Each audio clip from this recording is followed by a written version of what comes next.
araba omba ny firarintsoa atolotra ho anao sy ny ankonanao izay manaraka izao fandarana izao.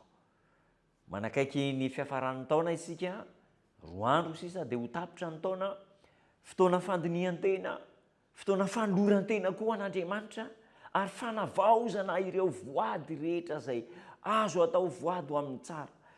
Lova tsy mety simba. Izay ny loha hevitr'andro any. Ao amin'ny Kolosiana 2:1-2 manao hoe misaotra ny ray izay nampahamendrika antsika hanana anjara milova ny olona masina ao amin'ny mazava.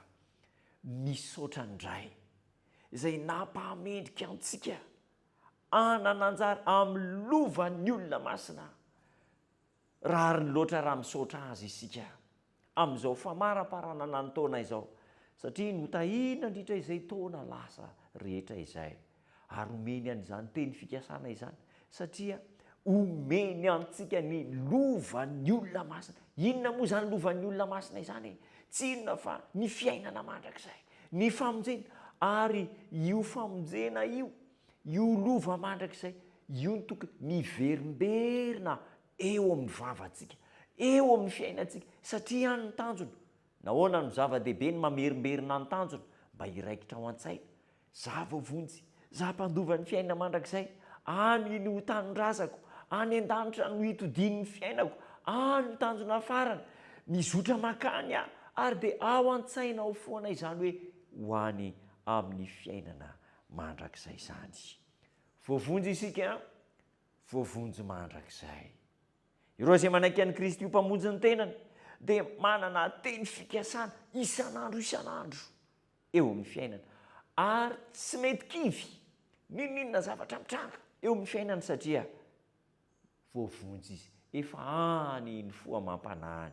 Tahaka ny hoe olona iray izay andeha any ampitan-dranomasina, nandritra ny fotoana rehetra ny karakarana ny atota taratasy, dia hoe ho any ampitan-dranomasina, andeha hiasa, anorom-ponenana any, anao fiainana vaovao, ka mandritra ny fotoana rehetra izay nipetrahany eto an-tanindrazana, ny karakarana ny atota taratasy, voafantany izany hoe andeha ho any ampitan-dranomasina izy, dia efa any ny foa mampanahany, any daholo ny eritreriny, eto ny fianakaviany, fa ny sainy efa any, ary dia ohatrany hoe efa any io koa izy.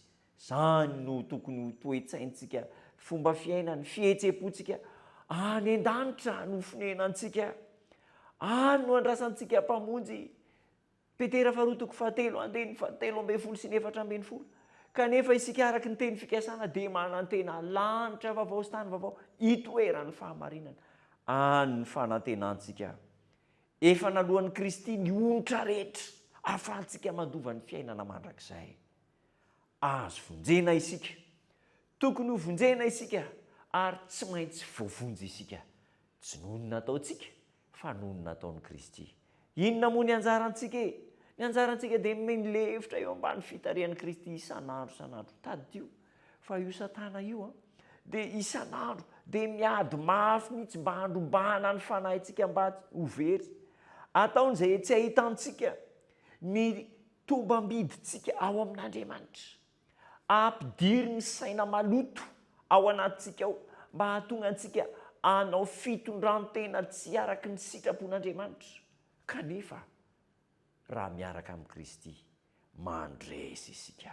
Ry namana, lova tsy mety simba no manin'Andriamanitra ao antsika.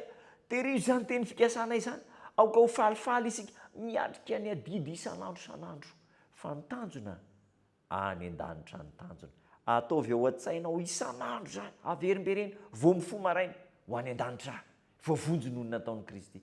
Ho hitanao fa tsy hiala ho andohanao intsony izany tanjona izany. Dia hivavaka isika. Tombo tsara ho misaotra anao izay fa nanomana lova tsy mety simba mandrakizay ho anay ianao. Izahay no mpandova, andova ny teny fikasana, andova ny fanjakana, andova fiainana mandrakizay. Tehirizo izahay, ho velona ao anatinay izany fanantenana izany, ka izany no hery hanosika anay, hanolo tena ho anao isan'andro sy hiatrika ny adidy. Tahion'ny tsirairay avy, hamasiny ny fiainanay ho anao, amin'ny anaranao Jesosy Tompo. Amen.